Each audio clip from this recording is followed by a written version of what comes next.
Here I have Porsche Panamera 4S, and let me show you how to change the route options on this car.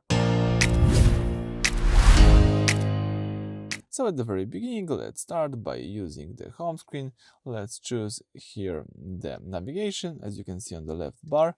Tap navigation, and if you tap the navigation, you should see the following view. If you would like to change the route options, you need to use this center panel, this center button right here, and select here route options. You can choose fast, as I'm using right now.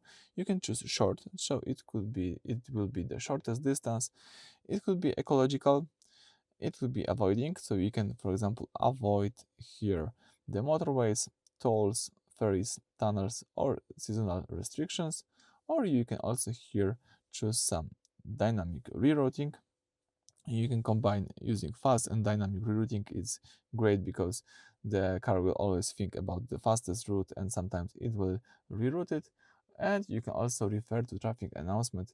Sometimes it could be also really useful. Let me do it. All right. So instead of rerouting, the car will refer to traffic announcement from the radio. Alright, so that's it for this video. Thank you for watching. Please subscribe to our channel and leave a thumbs up.